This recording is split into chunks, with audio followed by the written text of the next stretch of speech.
Hello दोस्तों, क्या हाल है। तारीख आज 9 अप्रैल 2026, दिन गुरुवार, हिंदी तिथि सप्तमी। और आइए बात करते हैं आज के मुख्य समाचार में देश भर की तमाम बड़ी खबरों पर नजर डालते हैं। देखिए दोस्तों, एक तो आज के दिन को शौर्य दिवस के रूप में मनाया जाता है। आज 9 अप्रैल का दिन भारतीय सैन्य इतिहास में सबसे महत्वपूर्ण दिनों में से एक है। आज के दिन 1965 में जब पाकिस्तान ने अपने सैनिकों के साथ टाक और सरदार पोस्ट पर हमला किया था, तो भारत के वीर जवानों ने पाकिस्तान को मुंहतोड़ जवाब दिया था और इसी उपलक्ष्य में शौर्य दिवस के रूप में मनाया जाता है। इस मौके पर भारत के सभी वीर जवानों को सैल्यूट। चलिए आगे बढ़ते हैं अपन खबरों में। सबसे पहले आज के कुछ बड़े इवेंट देख लेते हैं। तो देखिए, असम, केरल, पुडुचेरी, इन 3 राज्यों में आज विधानसभा चुनाव होने वाले हैं। 3 राज्य, टोटल 296 सीटें और 9 अप्रैल को आज वोटिंग का महासंग्राम होगा। असम, केरल, पुडुचेरी में आखिर किसके सर पर सजेगा ताज, इसका मुकाबला होने जा रहा आज। विधानसभा चुनाव के साथ ही तीनों राज्यों में चुनाव प्रचार भी थम चुका है। आज 9 अप्रैल को वोटिंग होगी और वोटिंग से ठीक पहले जो ओपिनियन पोल्स के नतीजे आ रहे हैं, इनके मुताबिक असम में बीजेपी को बढ़त दिख रही है। पश्चिम बंगाल में इस बार कांटे की टक्कर होगी। तमिलनाडु और केरल में भी काफी कांटे की टक्कर देखने को मिलेगी। तमिलनाडु में तो 23 अप्रैल को होगा मतदान। बाकी इन 3 राज्यों में आज गुरुवार को होने जा रहा है। और इसके साथ ही चुनाव आयोग ने आज 9 अप्रैल से लेकर अब 29 अप्रैल तक एग्जिट पोल सर्वे पर भी रोक लगा दी है। चुनाव प्रचार के लिए भी साइलेंस पीरियड लागू हुआ। तो अगर आप भी इन राज्यों में रहते हैं दोस्तों, तो अपने मत का जरूर उपयोग करें, मतदान करें, वोट डालने जरूर जाएं। चलिए अगला अपडेट देखिए। आज कुछ राज्यों में बैंक हॉलिडे भी रहने वाली है। एक तो केरल में बैंक बंद रहेंगे विधानसभा चुनाव के चलते, और वहीं बिहार की राजनीति से खबर आ रही है। मुख्यमंत्री नीतीश कुमार आज दिल्ली रवाना होंगे और कल 10 अप्रैल को राज्यसभा में शपथ लेंगे। बिहार में सत्ता परिवर्तन के संकेत दिखने लगे हैं और इसका काउंटडाउन भी शुरू हो चुका है। बीजेपी ने बुलाई मीटिंग, 2 दिग्गज नेताओं पर रहेगी नजर। आखिर बिहार में नई सरकार, नया मुख्यमंत्री कौन होगा, ये तो वक्त ही बताएगा। फिलहाल देखिए अगली खबर। मध्य प्रदेश में भी आज 9 अप्रैल से ही गेहूं की खरीदी शुरू होने जा रही है। किसानों के लिए उपार्जन केंद्रों पर बेहतर व्यवस्था की जाएगी। गेहूं के साथ ही चना और मसूर, इन फसलों को भी खरीदेगी एमएसपी पर सरकार। मध्य प्रदेश के मुख्यमंत्री डॉक्टर मोहन यादव की कैबिनेट बैठक हुई और इसमें कुछ महत्वपूर्ण फैसले लिए गए। अब मध्य प्रदेश में देखिए, एससी के छात्रों को भी छात्र गृह योजना के तहत मिलेंगे 10-10 हजार रुपए स्कॉलरशिप के रूप में। और भी एमपी कैबिनेट के कुछ फैसलों की डिटेल्स आप देख सकते हैं। पीएम श्री विद्यालय योजना के लिए 940 करोड़ रुपए खर्च किए जाएंगे। एमपी उज्जैन में भूमि अधिग्रहण के लिए 590 करोड़ का बजट रखा गया है। बाकी छात्र गृह योजना में हर महीने 10-10 हजार रुपए दिए जाएंगे। किन किन स्टूडेंट को इसका लाभ मिलेगा, जिसकी डिटेल्स भी आप चेक कर सकते हैं। और हिमाचल प्रदेश के सीबीएसई स्कूलों के लिए टीचर टेस्ट मामले में भी आज 9 अप्रैल को बहस होगी। वहीं मौसम विभाग की भी चेतावनी आ रही है। आज भी यूपी, बिहार समेत 13 राज्यों में आंधी बारिश का अलर्ट है। 80 किलोमीटर प्रति घंटा की रफ्तार से हवाएं भी चलेगी। तो आगे मैं आपको बताऊंगा और भी पूरे मौसम समाचार विस्तार से। फिलहाल आगे बढ़ते हैं खबरों में। कुछ ईरान इजराइल जंग से जुड़े बड़े अपडेट देख लेते हैं। तो देखिए अगली बड़ी खबर। आखिरकार कुछ ही घंटों में टूट गया सीज फायर। ईरान की तेल रिफाइनरी में धमाका हुआ। यूएई पर भी ईरानी मिसाइलें आई। अभी बीते दिन आपको पता होगा 40 दिन बाद अमेरिका और ईरान के बीच जंग थमी थी। 2 सप्ताह के सीज फायर का ऐलान हुआ था और मुझ रूट खोलने की भी घोषणा की गई।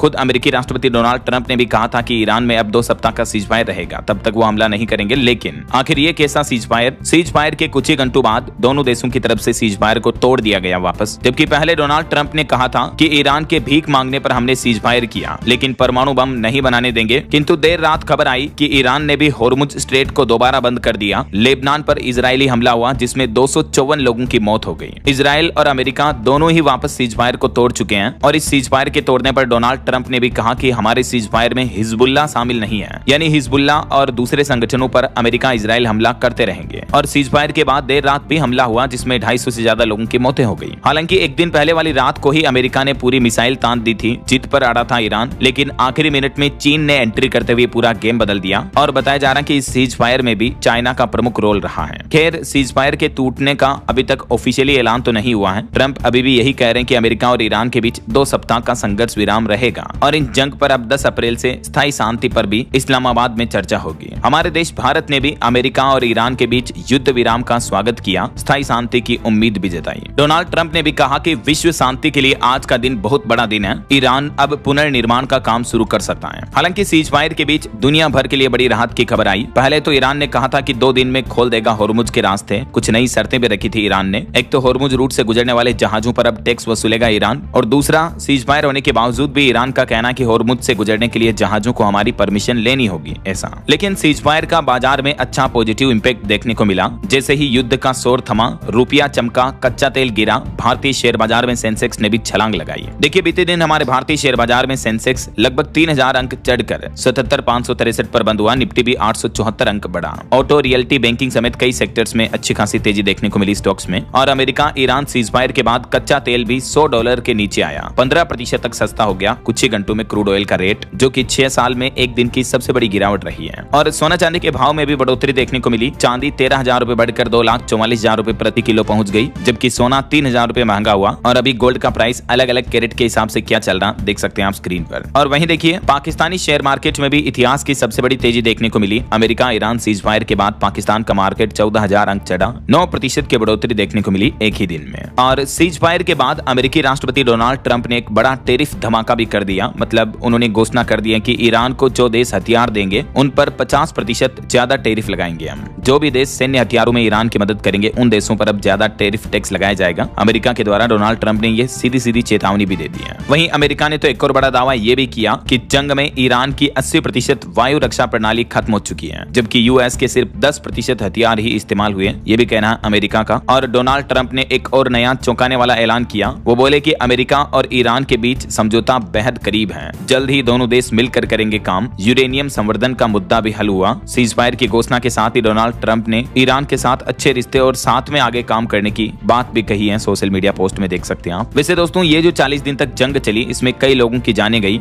देखिए आंकड़े 3500 से ज्यादा लोगों की मौतें हुई अमेरिका ईरान जंग में। 12 देशों पर हमले हुए। ईरान ने सबसे ज्यादा देशों पर हमले किए। युद्ध में पश्चिम एशिया के कई देशों को भयंकर नुकसान हुआ। ये कुछ आंकड़े देख सकते हैं आप। अब तक कहां कितनी मौतें हुई। अकेले ईरान में ही 2000 से ज्यादा लोगों की जाने गई है। पश्चिम एशिया में अमेरिका के कुछ अहम बेस यहाँ थे और इन सभी देशों पर ईरान ने हमला किया। इस वजह से युद्ध के कारण आर्थिक नुकसान भी काफी ज्यादा हुआ। ये डेटा आप देख सकते हैं। और ईरान युद्ध के बाद क्रूड ऑयल कच्चे तेल की कीमतें भी कितनी ज्यादा बढ़ी हैं। और मीडिया रिपोर्ट्स में एक बड़ा दावा तो ये किया जा रहा है कि अमेरिका ने पाकिस्तानी पीएम को जंग रोकने का पोस्ट भेजा। ड्राफ्ट मैसेज लेके होने पर सवाल किया। यूजर बोले कि ट्रंप की गुलामी कर रहे हैं पाकिस्तान के प्रधानमंत्री शहबाज। और इधर ट्रंप का कहना कि सीज फायर में लेबनान शामिल नहीं है। ईरान बोला कि अकेला नहीं छोड़ सकते, इस वजह से अब पाकिस्तान की टेंशन और बढ़ने लगी है। चलिए अगली खबर देखिए। मध्य पूर्व में तनाव के बीच केंद्र सरकार ने एलपीजी आवंटन का भी नया फॉर्मूला तय किया। फार्मा, फूड और कृषि जैसे क्षेत्रों को राहत मिली है। केंद्र सरकार ने इन औद्योगिक क्षेत्रों को अब 10% अतिरिक्त एलपीजी उपलब्ध कराने का भी फैसला लिया है। पेट्रोलियम और प्राकृतिक गैस मंत्रालय की तरफ से भी ये जानकारी दी गई। चलिए अगला अपडेट देखिए। युद्ध के हालातों के बीच केंद्र की नरेंद्र मोदी सरकार ने तेल के संकट का भी पक्का इलाज ढूंढ लिया। अरुणाचल प्रदेश में भारत का नया ऑयल फील्ड बनाया जाएगा। यहाँ 2 नए हाइड्रो पावर प्लांट लगाने की मंजूरी दे दी है केंद्र सरकार ने, जिन पर 40,000 करोड़ से ज्यादा की लागत आएगी। लेकिन उससे भी महत्वपूर्ण ये है कि आने वाले वक्त में यह तेल संकट का समाधान होने वाला है भारत के लिए, ऐसा ताकि भविष्य में अगर इस तरह के युद्ध के हालात हो तो भारत में क्रूड ऑयल, कच्चे तेल वगैरह की इस तरह से कमी ना रहे। चलिए अगली खबर आ रही कि ईरान से 7 साल बाद अब कच्चा तेल खरीद रहा हमारा देश भारत। एक जहाज जो कि चाइना जा रहा था लेकिन बीच रास्ते से ही लौटा और ये जहाज इसी सप्ताह पूर्वी तट पर पहुंचेगा। मिडिल ईस्ट में जारी संघर्ष के बीच आखिरकार भारत ने 7 साल बाद ईरान से तेल खरीदना फिर से शुरू कर दिया है। शिपिंग डेटा के मुताबिक ये जया नाम का टैंकर ईरानी क्रूड लेकर भारत के पूर्वी तट की ओर आ रहा है। ये इसका रूट में भी आप देख सकते हैं। चलिए अगली खबर देखिए दोस्तों। भारतीय रिजर्व बैंक आरबीआई ने ब्याज दर यानी रेपो रेट की जो इंटरेस्ट रेट है वो 5.25% पर बरकरार रखी। तो रेपो रेट में बदलाव नहीं होने की वजह से बैंकों के लोन वगैरह महंगे नहीं होंगे। हालांकि रेपो रेट घटी भी नहीं है तो इस वजह से लोन सस्ते भी नहीं होंगे लेकिन महंगे भी नहीं होंगे, ऐसा भारतीय रिजर्व बैंक आरबीआई के गवर्नर ने एमपीसी मीटिंग के नतीजों का फैसलों का ऐलान किया और इसमें बताया कि एक तो रेपो रेट में कोई बदलाव नहीं किया गया, जबकि पिछले साल 2025 में 4 बार रेपो रेट घटाई थी 1.25% के लगभग। लेकिन इस नए वित्त वर्ष की जो ये पहली मीटिंग हुई इसमें रेपो रेट में कोई बदलाव नहीं हुआ है। वहीं रिजर्व बैंक के गवर्नर संजय मल्होत्रा ने कहा कि भारत की मैक्रो इकोनॉमिक स्थिति मजबूत है, लेकिन ईरान युद्ध की वजह से हालात चुनौतीपूर्ण है। एनर्जी, तेल, गैस की कीमतें बढ़ने से ग्लोबल ग्रोथ पर भी खतरा मंडरा रहा है। हर 2 महीने में होती है आरबीआई की मीटिंग, तो अब जून में होगी वापस, तब देखते हैं क्या फैसले आते हैं। फिलहाल देखिए अगली बड़ी खबर। मणिपुर राज्य में एक बार फिर से लगा कर्फ्यू। इंटरनेट की रफ्तार भी थम गई। 2 बच्चों की मौत के बाद भड़क उठी जातीय हिंसा। दरअसल मणिपुर में बीते दिन 2 बच्चों की हत्या कर दी गई। उसके बाद कई जगहों पर विरोध प्रदर्शन देखने को मिला और 5 जिलों में इंटरनेट बंद कर दिया है मणिपुर में बढ़ते तनाव के बीच। चलिए खबर देखिए। किसानों के लिए खाद्य सब्सिडी 4,317 करोड़ रुपए बढ़ाई गई और अब 1,350 रुपए में ही मिलेगा डीएपी बैग भी। 40,000 करोड़ के 2 हाइड्रो पावर प्रोजेक्ट भी मंजूर किए गए। मैंने आपको बताया था शुरुआत में ही। केंद्र सरकार की कैबिनेट बैठक हुई जिसमें 2.25 लाख करोड़ के प्रोजेक्ट्स और प्रस्तावों को मंजूरी दी गई। इन फैसलों में कृषि, ऊर्जा और शहरी परिवहन शामिल है। पहला फैसला तो ये रहा, खरीफ फसल 2026 के लिए 41,534 करोड़ की खाद सब्सिडी दी है सरकार ने, ताकि किसान भाई लोगों को सस्ते में उर्वरक खाद वगैरह मिलता रहे। दूसरा, राजस्थान रिफाइनरी प्रोजेक्ट पर 79,459 करोड़ रुपए खर्च होंगे। तीसरा, राजस्थान में जयपुर मेट्रो फेज 2 में 13,000 करोड़ से बढ़ेगी कनेक्टिविटी। और चौथा, यह हाइड्रो पावर सेक्टर के लिए 40,000 करोड़ के 2 बड़े प्रोजेक्ट्स को मंजूरी मिली है। तो ये केंद्र की कैबिनेट बैठक के कुछ महत्वपूर्ण फैसले रहे। चलिए अगला अपडेट देखिए। इस साल अमरनाथ यात्रा के लिए 15 अप्रैल से ही पंजीकरण पंजीकरण यानी रजिस्ट्रेशन शुरू होने जा रहे हैं। देश भर में 4 बैंकों की 554 शाखाओं में होगा registration. Shri Amarnath ji shrine board की तरफ से ये जानकारी दी गई। इन बैंकों में रजिस्ट्रेशन की सुविधा मिलेगी। इस बार अमरनाथ यात्रा में जम्मू, पहलगाम और बालटाल से दिया जाएगा परमिट। चलिए दोस्तों, अगला अपडेट देखिए। एक बड़ी अच्छी खबर है, हमारे देश की नई उपलब्धि देखिए। भारत ने न्यूक्लियर रोड मैप में हासिल की बड़ी सफलता। दूसरे चरण में प्रवेश कर लिया है भारत ने इस मामले में। कल कम PFBR ने हासिल की क्रिटिकलिटी। ये भारत के परमाणु रोड मैप के मामले में एक बड़ी सफलता है, यानी जल्द ही भविष्य में परमाणु ऊर्जा का शक्तिमान बनेगा भारत। स्वदेशी फास्ट ब्रीडर रिएक्टर बनाकर तैयार कर लिया हमारे देश भारत ने, और भारत के इस तकनीकी सफलता के बाद आने वाले 400 सालों की बिजली गारंटी पूरी हो पाएगी। ऐसा करने वाला भारत दुनिया का दूसरा देश बन चुका है, क्योंकि ये परमाणु ऊर्जा से बिजली बनाने की काफी जटिल तकनीक है जिसको भारत ने हासिल कर लिया है। अच्छी बात यह है कि इसमें कोई विदेशी मदद नहीं ली, बल्कि पूरी तरह से स्वदेशी इंजीनियरिंग से इसको तैयार किया गया। अब भविष्य में थोरियम के इस्तेमाल का रास्ता खोलेगा भारत। परमाणु विशेषज्ञों का कहना है कि अमेरिका और फ्रांस अभी ये 2 ही देश जो कि एक ही डिजाइन को अपनाए हुए हैं परमाणु रिएक्टर के मामले में। जर्मनी और ब्रिटेन की कोशिशें नाकाम रही और भारत दूसरे नंबर पर आ चुका है इस मामले में। ऐसा तो ये वाकई में भारतीय इंजीनियरों की एक बड़ी अच्छी सफलता है, वैज्ञानिकों की। और इसी बात पर एक लाइक तो बनता है दोस्तों, हम सभी हिंदुस्तानियों के लिए ये अच्छी बात है। तो फटाफट से दिल से इस वीडियो पर एक लाइक कर दीजिए। अभी तो हम कुछ और काम की खबरें, महत्वपूर्ण न्यूज अपडेट्स देखेंगे, लेकिन इससे पहले दोस्तों अगर आप DLS न्यूज चैनल से अभी तक भी जुड़े नहीं हो तो जुड़ जाइए। चैनल को सब्सक्राइब करके बेल आइकन भी जरूर दबा देना, और इस वीडियो पर एक लाइक और शेयर तो आपने कर ही दिया होगा पहले से ही, क्योंकि आप चैनल पर जाकर विजिट करके देखना। हर रोज काम की महत्वपूर्ण खबरें, बिग ब्रेकिंग न्यूज अपडेट, मुख्य समाचार सबसे पहले आपको DLS न्यूज चैनल के माध्यम से मिल जाते हैं आसान भाषा में। तभी तो आपका अपना DLS भाई आपको कहता है कि जुड़ जाओ यार रोजाना। खैर, अपनी ढेर सारी बातें करेंगे बाद में, फिलहाल सीधा आगे बढ़ते हैं खबरों में। सबसे पहले कुछ मौसम अपडेट पर नजर डाल लेते हैं, उसके बाद आगे बढ़ेंगे दूसरी न्यूज की तरफ। तो देखिए दोस्तों, मौसम विभाग ने कहा कि एक तो इस साल मानसून में 6% कम बारिश का अनुमान है। स्काईमेट वेदर की रिपोर्ट के मुताबिक मध्य प्रदेश, राजस्थान, पंजाब, हरियाणा इन राज्यों में सामान्य से कम बारिश हो सकती है इस साल के मानसूनी सीजन में। लेकिन अभी जो बेमौसम बारिश हो रही है, इस वजह से कई राज्यों में किसान भाई लोग परेशान हो रहे हैं। देखिए, बीते दिन भी उत्तराखंड के चारों धामों में बर्फबारी देखने को मिली। राजस्थान के भी कई जिलों में ओले गिरे। मध्य प्रदेश में तो अभी 3 चक्रवात सिस्टम एक्टिव है, और उत्तर प्रदेश में तो पिछले 7 दिन में आंधी, तूफान, बिजली की घटनाओं में 15 लोगों की मौतें हो गई।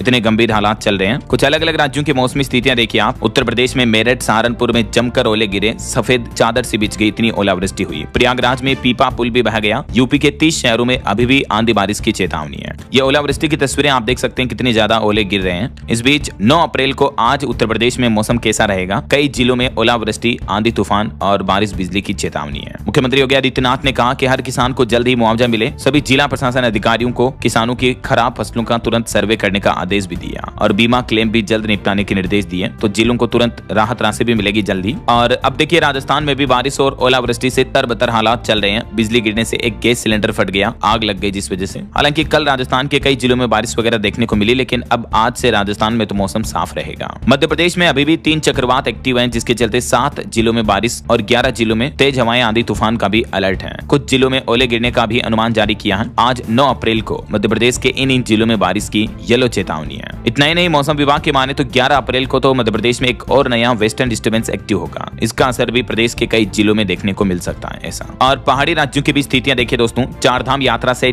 11 दिन पहले ही बर्फ से ढके 4 धाम, 7 जिलों में स्नोफॉल हुई। रुद्रप्रयाग में तो मानो दिन में ही अंधेरा छा गया, इतना मौसम खराब और काले बादल नजर आए। हिमाचल प्रदेश में भी पहाड़ों पर बर्फबारी हो रही है, मैदानों में बारिश हो रही। सेब बागानों को भारी नुकसान पहुंचा, एंटी हेल नेट भी क्षतिग्रस्त हुई। ये हिमाचल की भी कुछ तस्वीरें आप देख सकते हैं खराब मौसम की। इस बीच अगले 2 दिन मौसम का हाल क्या रहेगा? 8 अप्रैल और 9 अप्रैल को इन राज्यों में बारिश की तेज संभावना रहेगी। मौसम विभाग की तरफ से ये चेतावनी जारी की गई है। और भी भारत के मानचित्र में आप देख सकते हैं किन किन राज्यों में आंधी, तूफान, तेज बारिश और ओलावृष्टि का अलर्ट रहेगा। लगभग आधे से भी ज्यादा भारत के राज्यों में अगले 12 से 24 घंटों के दौरान भी खराब मौसम देखने को मिलेगा। अच्छा, वैसे आप कौन से राज्य में रहते हैं दोस्तों? आपके राज्य और जिले का नाम मुझे नीचे कमेंट करके बताएगा जरूर, ताकि मैं आपके राज्य के समाचार भी आपके मोबाइल तक पहुंचा पाऊंगा। ओके, और चलिए बिना टाइम वेस्ट किए सीधा आगे बढ़ते हैं खबरों में। देखिए, अगला अपडेट सुप्रीम कोर्ट का कहना है कि जो भक्त नहीं वो धार्मिक परंपरा को चुनौती कैसे दे रहा है। केरल के सबरीमाला मंदिर में महिलाओं के प्रवेश के मामले पर सुनवाई करते हुए सुप्रीम कोर्ट ने केंद्र सरकार से यह सवाल किया कि ऐसी याचिकाओं पर सुनवाई क्यों हो रही है। सुप्रीम कोर्ट ने केंद्र सरकार से पूछा कि जो लोग भगवान अयप्पा के भक्त नहीं है, वे केरल के सबरीमाला मंदिर की परंपराओं को कैसे चुनौती दे सकते हैं। चलिए कुछ पॉलिटिक्स के अपडेट देखिए दोस्तों। बीजेपी बंगाल चुनाव के लिए कल 10 अप्रैल को जारी करेगी अपना मैनिफेस्टो। चुनावी घोषणा पत्र जारी किया जाएगा। अभी एक दिन पहले कांग्रेस ने तो घोषणाएं कर दी है। महिलाओं को हर महीने 2-2 हजार, किसानों को 15,000। पश्चिम बंगाल के लिए कांग्रेस ने ये कुछ बड़े वादे किए। कल बीजेपी का भी आ जाएगा।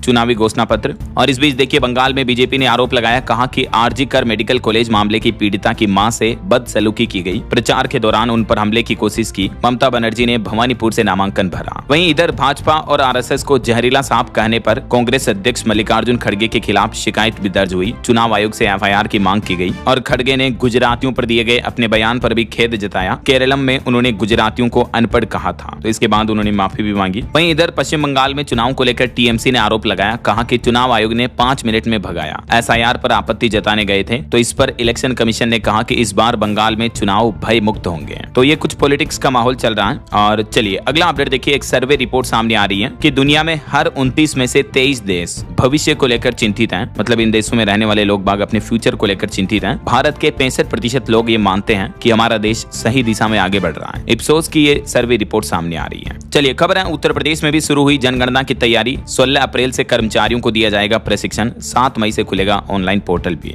वहीं देखिए यूपी लखनऊ में प्राइवेट स्कूलों ने 25% तक फीस बढ़ाई, तो उसके बाद पेरेंट्स ने हंगामा भी किया, बोले कैंटीन से खाने का बनाया जा रहा दबाव। और करंट अफेयर्स के कुछ अपडेट देखिए दोस्तों, भारत की पहली ओपन एलजीबीटीक्यू सांसद बनी मेनका गुरुस्वामी। वहीं नासा का आर्टेमिस मिशन 2 पृथ्वी से सबसे दूर पहुंचने वाला, इंसानों के साथ सबसे ज्यादा दूरी तय करने वाला ऑब्जेक्ट बन चुका है। चलिए खबर आ रही है, दिवाली से पहले मध्य प्रदेश में भी यूसीसी लागू करने की तैयारी कर रही है एमपी की मोहन यादव सरकार। मुख्यमंत्री मोहन यादव ने कैबिनेट बैठक में भी इसके संकेत दिए, कहा कि गोवा और उत्तराखंड राज्यों के मॉडल की स्टडी करेंगे और उसके बाद इस साल 2026 में मध्य प्रदेश में भी यूसीसी यानी समान नागरिक संहिता कानून, यूनिफॉर्म सिविल कोड लागू किया जा सकता है ऐसा। चलिए अगली खबर देखिए, व्हील चेयर पर संत प्रेमानंद महाराज से मिलने पहुंचे उत्तराखंड के यूट्यूबर UK07, जिन्होंने हाल ही में अपनी फॉर्च्यूनर से खुद का एक्सीडेंट कर लिया था। तो हॉस्पिटल में उनका इलाज चल रहा। व्हील चेयर से ये प्रेमानंद जी महाराज के यहाँ पहुंचे और यहाँ जाने के बाद उन्होंने लिखा कि जब जिंदगी में सब कुछ खत्म होने लगता है तब महाराज का दर्शन आशीर्वाद आपको संभाल लेता है। चलिए बॉलीवुड से खबर देखिए, फिल्म धुरंधर 2 ने कमाई के मामले में बाहुबली 2 को भी पछाड़ा। अब सिर्फ पुष्पा 2 से पीछे हैं। 200 करोड़ कमाकर भारत में हाईएस्ट ग्रोसिंग फिल्म बन सकती है ये बॉलीवुड की अब तक की। वहीं फिल्म धुरंधर द रिवेंज 2 के लीक मामले में भी एफआईआर दर्ज हुई। टेलीग्राम के जरिए फिल्म को फैलाया जा रहा था, तो पायरेटेड लीक के चलते एफआईआर दर्ज हुई है। चलिए खबर है दोस्तों, चंडीगढ़ का पीजीआई का त्वचा रोग विभाग लगातार तीसरे साल पूरे एशिया महाद्वीप में नंबर 1 रहा, दुनिया में 18वां स्थान रहा। और सुप्रीम कोर्ट का एक ऐतिहासिक फैसला देखिए, दिव्यांगों के लिए अनारक्षित पद अब सभी वर्गों के लिए खुले होंगे। सुप्रीम कोर्ट ने आरक्षण मुद्दे पर यह महत्वपूर्ण फैसला सुनाया है। और खबर है, राजधानी दिल्ली स्थित केंद्रीय विश्वविद्यालयों में अब स्टूडेंट के हड़ताल प्रोटेस्ट को लेकर नए नियम बनाए गए हैं। JNU JMI के बाद अब DU प्रशासन ने भी नए दिशा निर्देश जारी किए हैं, जिसके मुताबिक अब कैंपस में किसी भी तरह का प्रोटेस्ट, सभा, मार्च या रैली कार्यक्रम के लिए 72 घंटे से पहले अनुमति लेना जरूरी होगा। तो स्टूडेंट ने नियमों का विरोध भी किया है। चलिए खबर है, ग्रो का नया आर्बिट्रेज फंड लॉन्च हुआ। सिर्फ 500 रुपए में आप अपना इन्वेस्टमेंट शुरू कर पाएंगे। डीमेट ब्रोकर ग्रो की तरफ से यह नया फंड लॉन्च किया गया है। और एक बड़ी लापरवाही देखिए दोस्तों, मध्य प्रदेश का यह मामला है। टीकाकरण करके पोर्टल पर दर्ज नहीं कराया इनका रिकॉर्ड। पूरे मध्य प्रदेश की किरकिरी हुई। इसके बाद 20 जिलों के अफसरों को नोटिस दिया गया। 48 घंटे में सुधार करने का अल्टीमेटम भी दिया है। मध्य प्रदेश में राष्ट्रीय टीकाकरण और HPV अभियान में डेटा एंट्री मामले में ये बड़ी चूक सामने आई है। देखिए जरा। वहीं देखिए राशन कार्ड पर भी बड़ा एक्शन लिया सरकार ने। बिहार में 35 लाख से ज्यादा राशन कार्ड रद्द किए गए। लाखों लाभार्थियों पर गाज गिरी। बिहार सरकार ने राशन कार्डों की जांच के बाद ये बड़ा खुलासा किया और केंद्र सरकार से मिले संदिग्ध डेटा के आधार पर सत्यापन अभियान चलाया, यानी वेरिफिकेशन किया गया, जिसमें कई राशन कार्ड धारक फर्जी पाए गए। 35 लाख से भी ज्यादा राशन कार्डों को रद्द कर दिया गया है। चलिए खबर है दोस्तों, प्रधानमंत्री नरेंद्र मोदी 21 अप्रैल को करेंगे राजस्थान रिफाइनरी का उद्घाटन। पहली जीरो लिक्विड डिस्चार्ज रिफाइनरी होगी यहाँ पर, यानी इस रिफाइनरी फैक्ट्री से कोई कचरा नहीं निकलेगा और ये फैक्ट्री सबसे आधुनिक भी होगी। 21 अप्रैल को पीएम नरेंद्र मोदी इसका उद्घाटन करेंगे। 79,000 करोड़ में बनाया गया इसको। राजस्थान के बालोतरा जिले में पचपदरा रिफाइनरी के पहले चरण का उद्घाटन होगा। वहीं खबर है, राजस्थान में कृषि विकास और निवेश का वैश्विक मंच भी बनने जा रहा। 23 से 25 मई तक अगले महीने जयपुर में भव्य आयोजन होगा। और खबर देखिए, उत्तर प्रदेश के फतेहपुर पहुंचे किसान नेता राकेश टिकैत ने कहा कि कानून में संशोधन हो, हत्यारोपितों की आधी संपत्ति पीड़ितों को मिले। वहीं बिहार में डिजिटल बिजली सर्वे पर रिपोर्ट सामने आ रही कि उपभोक्ताओं के लिए अलर्ट। मीटर की फोटो के नाम पर आपके साथ ठगी हो सकती है। बिहार बिजली विभाग की तरफ से ये आजकल जो स्कैम चल रहा है इसको लेकर चेतावनी दी है। तो सोशल मीडिया पर इस तरह से किसी भी बिजली विभाग के नाम के मैसेज पर, लिंक्स वगैरह पर क्लिक ना करें और हेल्पलाइन के लिए इन नंबरों का इस्तेमाल कर सकते हैं। चलिए खबर है, हवाई अड्डों पर अब लैंडिंग और पार्किंग शुल्क घटाने का आदेश दिया केंद्र सरकार ने। टिकट के दाम भी नियंत्रित रखने में मदद मिलेगी इससे। वहीं खबर है, उत्तर प्रदेश में सड़क दुर्घटनाएं रोकने के लिए 20 जिलों के 172 मार्गों पर तैनात होंगे रूट मार्शल भी। यूपी पुलिस ने यह नया प्लान बनाया है। और खबर देखिए, भारत के उद्योगपति गौतम अडानी ने अमेरिकी कोर्ट से फ्रॉड केस खारिज करने की मांग की।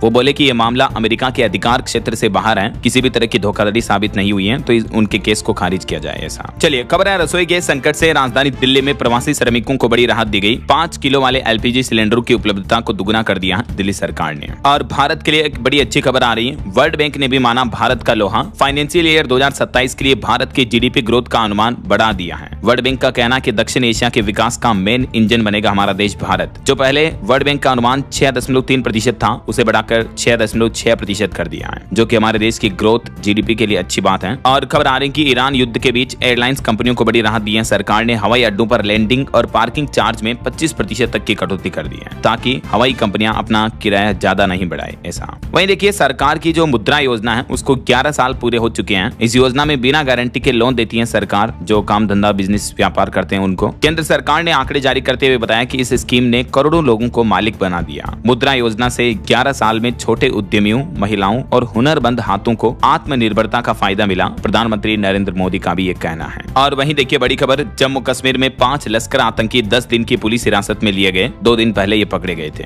कुछ बड़े हादसों की खबरें देखिए दोस्तों। उत्तराखंड में एक ड्राइवर को नींद की झपकी आ गई तो बीच सड़क पर यात्री बस पलट गई। 71 लोगों को नेपाल लेकर जा रही थी ये बस। 1 महीने की बच्ची समेत 9 लोग घायल हो गए। हालांकि गनीमत रही कि किसी की जान नहीं गई। और एक बड़ी क्राइम की खबर देखिए, मध्य प्रदेश में फिर दोहराया गया मेघालय के राजा रघुवंशी जैसा हत्याकांड। डकैती का ड्रामा रचकर बेवफा पत्नी ने ही लिखी पति की मौत की पटकथा। 31 वर्षीय मिर्ची व्यापारी को मरवा दिया उसी की पत्नी ने अपने प्रेमी के हाथों, और लूट की साजिश रची। देखिए जरा आप जमाना कैसा चल रहा। और मध्य प्रदेश में देखिए एक चोर की अनोखी कहानी। 5 घंटे तक चोर तालाब में छिपा रहा। 400 चोरियों का मास्टरमाइंड है ये। और तालाब के अंदर तो सांस भी नहीं ले सकता, तो कमल की डंठल से सांस लेता रहा। रेलवे के एसी कोच से महिला का पर्स खींचकर भागा था ये। तब पुलिस इसको पकड़ने गई, लेकिन 5 घंटे तक ये तालाब में छिपा रहा। देखिए जरा। चलिए खेल समाचार पर खबर देखिए। आईपीएल के डीसी वर्सेस जीटी में रोमांचक मुकाबले में जीती गुजरात टाइटंस। दिल्ली कैपिटल्स को मात्र 1 रन से हराया। आखिरकार गुजरात के इस आईपीएल के सीजन में ये पहली जीत हुई है। दिल्ली को 1 रन से हराकर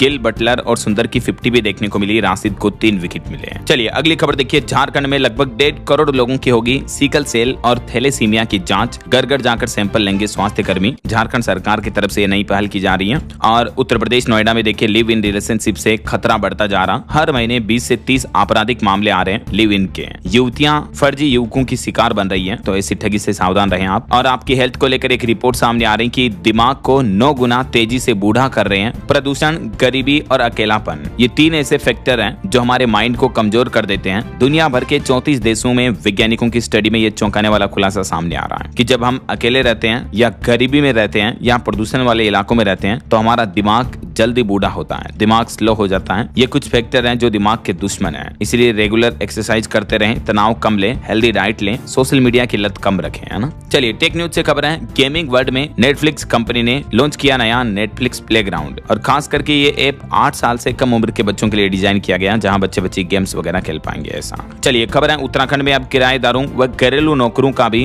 वेरिफिकेशन अनिवार्य होगा। पुलिस की तरफ से सख्त निर्देश दिए गए हैं क्राइम वगैरह पर लगाम लगाने के लिए। और उत्तराखंड में मकान भी सूचीकरण किए जाएंगे। प्रदेश को 32,000 क्षेत्रों में बांटा गया। 10 अप्रैल से ये विशेष कार्य अभियान शुरू होने जा रहा, जनगणना 2027 को लेकर। और खबर है छत्तीसगढ़ के दुर्ग में अफ्रीकन स्वाइन फीवर का कहर देखने को मिल रहा। 300 से ज्यादा सूरों की मौत हो गई। छत्तीसगढ़ के दुर्ग जिले की यह घटना है। बिहार वासियों के लिए एक अच्छी खुशखबरी आ रही है। राज्य में 4 लाख घरों को जल्द ही मिलेगी पीएनजी कनेक्शन। 6 कंपनियों को ये जिम्मेदारी दी है। एलपीजी गैस सिलेंडर की कमी के बीच बिहार सरकार ने यह नया आदेश दिया है। वहीं बिहार के पंचायत चुनाव में लागू होगा नया आरक्षण रोस्टर, भी नहीं बदलेगा परिसीमन। मंत्री दीपक प्रकाश की तरफ से अपडेट दिया गया। और बड़ी खबर देखिए, जम्मू कश्मीर के किश्तवाड़ में वीपीएन इस्तेमाल करने पर रोक लगी। सुरक्षा कारणों की वजह से बड़ा फैसला लिया गया। अगले 2 महीने तक यहाँ वीपीएन का इस्तेमाल नहीं कर पाएंगे यूजर। वहीं खबर है राजधानी दिल्ली की 1511 कच्ची कॉलोनियों को पक्का किया जाएगा। 24 अप्रैल से ऑनलाइन आवेदन शुरू हो जाएंगे। दिल्ली की रेखा गुप्ता सरकार ये नया फैसला लिए हैं। और देखिए हरियाणा में बड़ा प्रशासनिक फेरबदल किया गया। 15 IAS अधिकारियों का ट्रांसफर कर दिया है। यूपी मेरठ के 250 से ज्यादा अस्पतालों में आज इमरजेंसी ओपीडी सेवाएं बंद रहेगी। सेंट्रल मार्केट में हुई कार्रवाई के विरोध में हड़ताल करेंगे ये डॉक्टर और कर्मचारी।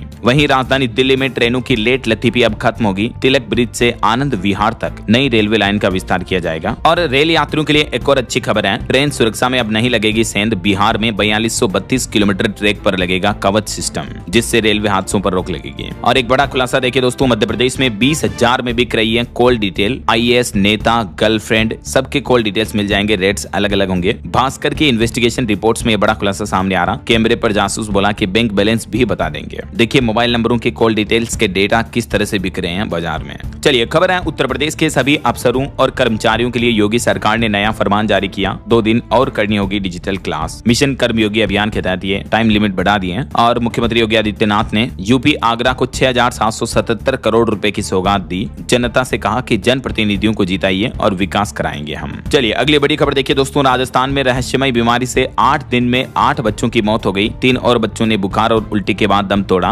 राजस्थान के उदयपुर से अलग हुए सलमबुर जिले में यह रहस्यमय बीमारी की घटना देखने को मिली है। 8 बच्चों की मौत हो गई पिछले 2 दिन में। वहीं खबर है, राजस्थान जैसलमेर के बागेवाला में रिकॉर्ड 70% बढ़ा तेल उत्पादन, 705 से बढ़कर 1202 बैरल पहुंच चुका है। ईरान इजराइल जंग के बीच सरकार ने यह प्रोडक्शन बढ़ाया है। चलिए कुछ एजुकेशनल अपडेट्स देखिए दोस्तों। इंडियन बैंक में ऑफिसर की 350 पदों पर भर्ती निकली है। नॉर्दर्न कोल्ड फील्ड्स में भी 577 जॉब्स ओपनिंग है और भी कुछ अलग अलग गवर्नमेंट जॉब्स के बारे में डिटेल्स आप देख सकते हैं स्क्रीन पर। और राजस्थान में सरकार ने बड़ी घोषणा की, कहा कि छात्रों को 2 बार मिलेगा बोर्ड परीक्षा देने का मौका। राजस्थान के शिक्षा मंत्री मदन दिलावर बोले कि गलत ढंग से सरकारी नौकरी पाने वालों के लिए सख्त कार्यवाही भी की जाएगी। वही खबर है, बिहार में असिस्टेंट प्रोफेसर भर्ती का नया नियम लागू हुआ। अब लिखित परीक्षा से ही होगा चयन। बिहार सरकार की तरफ से ये भी नया आदेश जारी कर दिया है और बिहार में पायलट बनने का भी सुनहरा मौका। 40 सीटों पर नामांकन शुरू हुआ। डोमिसाइल नीति भी लागू की है। ओके, और अंत में दोस्तों आज के राशिफल पर नजर डाल लेते हैं। देखिए वृष राशि वालों को रुका पैसा और तुला राशि के लोगों को जॉब और बिजनेस में विशेष अधिकार मिल सकते हैं। और भी कुछ अलग अलग राशियों का राशिफल आप देख सकते हैं स्क्रीन पर। और हाँ दोस्तों, आप मुझे कमेंट करके बताइए कि